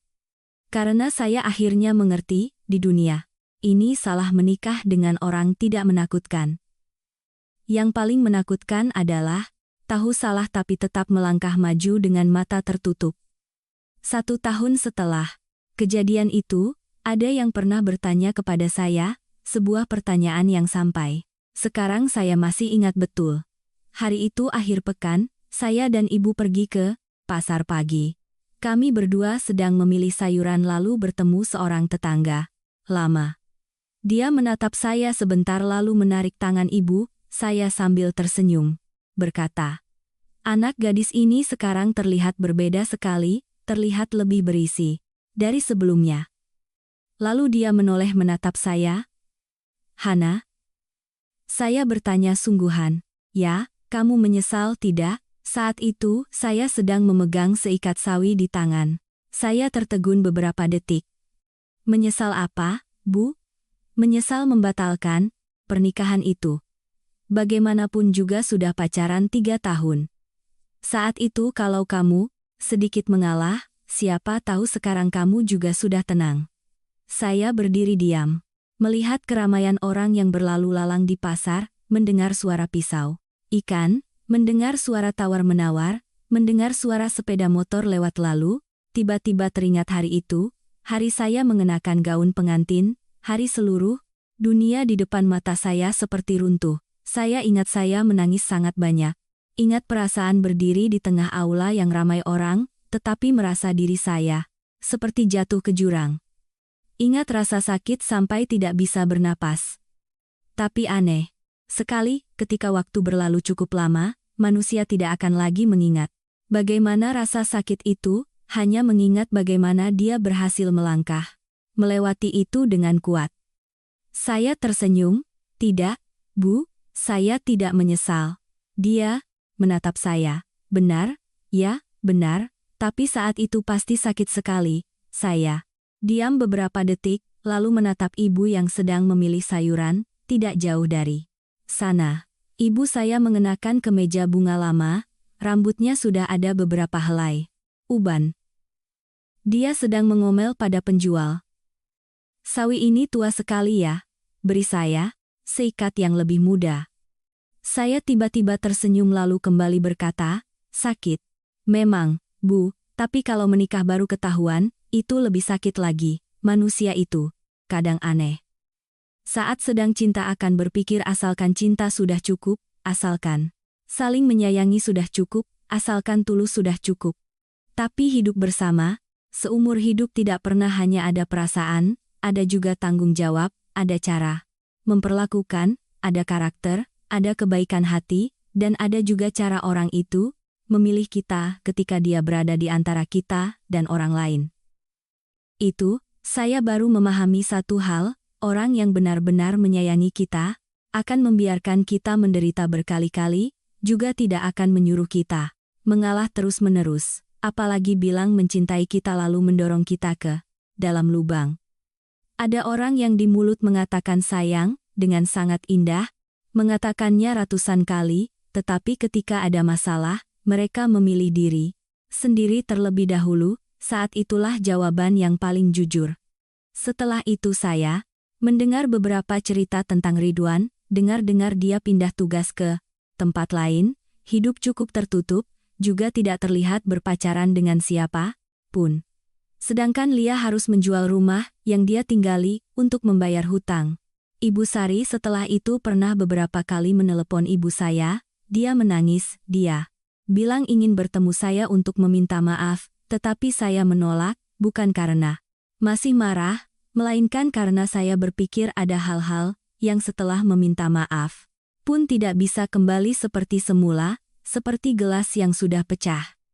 Meskipun dilem kembali seindah apapun, retakannya tetap ada. Dan saya tidak ingin hidup di samping sebuah retakan lagi. Ada yang pernah bertanya kepada saya, "Hana, setelah kejadian itu kamu pasti takut mencintai, ya?" Saya tersenyum. Sebenarnya, tidak.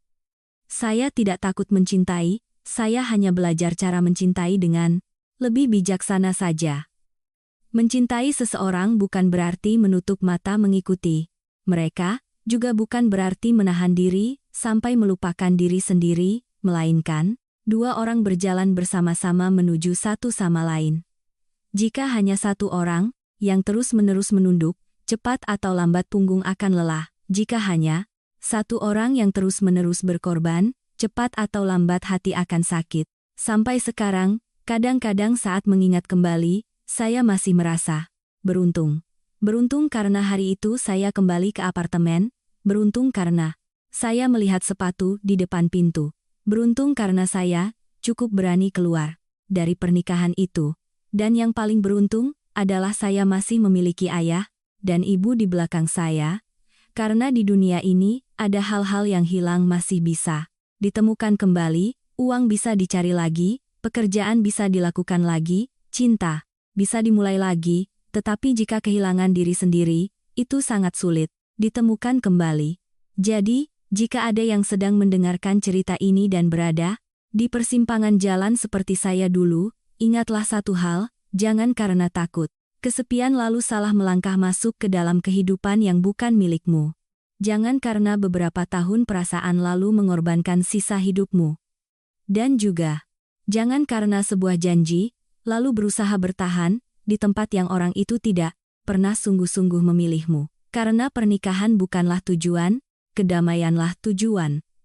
Setelah cerita ini sampai di sini, mungkin banyak orang akan berpikir bahwa hal yang paling menyakitkan dalam hidup seseorang adalah dikhianati, ditipu, atau ditinggalkan oleh orang yang dicintai tepat saat kita menaruh seluruh kepercayaan.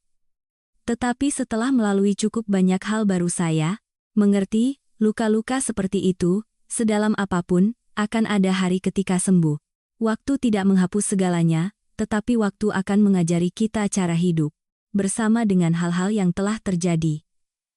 Ada satu hal yang sangat adil dalam hidup, yaitu apa yang menjadi milik kita akan tetap ada. Sedangkan hal-hal yang dipaksakan dengan air mata, dengan permohonan, dengan penderitaan sampai melupakan diri sendiri, cepat atau lambat akan pergi. Banyak di antara kita yang hidup lebih dari separuh baya, tetapi sering melupakan satu hal yang sangat sederhana. Kita terlalu banyak menghabiskan waktu untuk mencari orang yang memahami kita tetapi lupa belajar cara memahami diri sendiri terlebih dahulu. Kita takut kehilangan sebuah cinta, takut kehilangan seseorang, takut kehilangan sebuah hubungan yang sudah terjalin bertahun-tahun, tetapi tidak menyadari bahwa hal yang paling menakutkan bukanlah kehilangan orang lain, melainkan kehilangan harga diri kita dalam sebuah hubungan yang tidak lagi tulus. Terkadang manusia berpikir bahwa sedikit mengalah akan membuat rumah tangga tenang, mundur satu langkah akan menjaga perasaan, menderita sekali lalu segalanya akan lebih baik. Tetapi ada hal-hal yang semakin kita mengalah, orang akan semakin melunjak. Ada hal-hal yang semakin kita diam, orang akan semakin menganggap kebaikan hati kita sebagai hal yang biasa. Kebaikan hati adalah hal yang sangat indah, tetapi kebaikan hati berbeda dengan pasrah, toleransi berbeda dengan membiarkan orang lain menginjak-injak kita. Ada orang yang seumur hidup berbuat baik kepada orang lain, membantu ini, menyayangi itu, tetapi pada akhirnya hidup menderita di dalam kehidupannya sendiri. Dan hidup itu singkat sekali, singkat sampai hari ini masih duduk makan bersama, besok sudah berpisah jalan. Singkat sampai ada kata-kata yang ingin diucapkan tetapi belum sempat terucap, ada orang-orang yang ingin ditemui tetapi belum sempat bertemu. Ada genggaman tangan yang belum sempat dikuatkan tetapi sudah hilang di tengah hiruk-pikuk kehidupan. Jadi, jangan hidup terlalu banyak demi pandangan orang lain. Juga jangan berusaha menjadi orang yang sempurna di mata semua orang. Hidup baik kepada orang lain adalah hal yang berharga, tetapi juga harus belajar cara hidup baik kepada diri sendiri. Setiap orang dilahirkan hanya memiliki satu kehidupan, jangan menukar kehidupan itu dengan penerimaan siapapun. Dan ketika sampai di sini, saya teringat kembali pada ayah dan ibu. Mungkin ketika muda, setiap dari kita pernah berpikir orang tua sangat kuat. Kita tumbuh besar dengan riang, pergi jauh dengan riang, mencintai orang lain dengan riang, mengejar apa yang kita inginkan dengan riang, dan lupa bahwa di belakang punggung kita ada dua orang yang diam-diam menua setiap hari. Dulu waktu kecil, sedikit sakit saja langsung lari, memeluk ibu, mendapat nilai jelek takut ayah sedih, jatuh dari sepeda kaki, tergores juga menangis. Tetapi setelah dewasa kita menyembunyikannya. Sedih juga disembunyikan, susah juga disembunyikan, menangis juga disembunyikan. Kita berpikir bahwa melakukan itu adalah dewasa. Tetapi sebenarnya entah kita berusia 20, 30, atau 50 tahun, di mata orang tua kita tetaplah anak kecil yang dulu.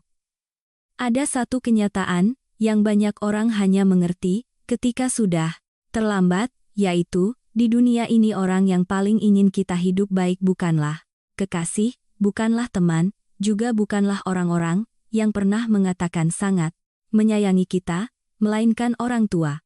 Kekasih bisa pergi, teman bisa berpisah, orang yang pernah berjanji akan bersama seumur hidup juga bisa berubah. Tapi, orang tua berbeda. Mungkin seumur hidup mereka tidak bisa mengucapkan kata-kata manis. Mungkin mereka tidak tahu cara menunjukkan kasih sayang, mungkin kadang mereka memarahi, mengomel, atau bersikap sulit. Tapi jika suatu hari kita terjatuh, orang pertama yang berlari menghampiri selalu mereka. Jika suatu hari kita bangkrut, tempat pertama yang membuka pintu menyambut kita pulang juga mereka. Orang-orang sering mencari sandaran di mana-mana, tetapi lupa bahwa sejak lahir kita sudah memiliki tempat untuk kembali, yaitu rumah. Dan rumah terkadang bukan villa besar atau apartemen mahal. Rumah bisa jadi hanya sebuah hidangan hangat, adalah suara ibu memanggil untuk makan, adalah batuk ayah di halaman, adalah lampu yang masih menyala menunggu kita pulang larut. Manusia setelah melewati separuh hidup baru mengerti, mencari uang sangat penting, sukses juga sangat penting. Tetapi pada akhirnya, hal yang menjaga orang tetap bersama tidak pernah adalah uang, melainkan kasih sayang, cara memperlakukan, kebaikan hati, yang kita berikan satu sama lain saat paling sulit. Jadi jika hari ini Anda masih memiliki orang tua, teleponlah untuk bertanya, apakah mereka sudah makan. Jika hari ini Anda masih memiliki orang yang sungguh-sungguh mencintai di samping Anda, hargai mereka. Jika hari ini Anda masih memiliki kesehatan untuk bekerja, untuk hidup, untuk mencintai, maka itu sudah merupakan hal yang patut disyukuri. Karena hidup ini tidak perlu terlalu banyak persaingan. Orang yang hidup tulus mungkin rugi sesaat, tetapi tidak rugi seumur hidup. Orang yang hidup dengan kasih, sayang, mungkin berjalan lebih lambat dari orang lain, tetapi hatinya akan lebih ringan dari orang lain. Dan hal terindah dalam hidup seseorang bukanlah berapa banyak uang yang dimiliki, melainkan di akhir jalan, ketika menoleh ke belakang, masih bisa tersenyum dan mengatakan bahwa dia belum pernah melakukan apapun yang membuat hati nuraninya harus menunduk.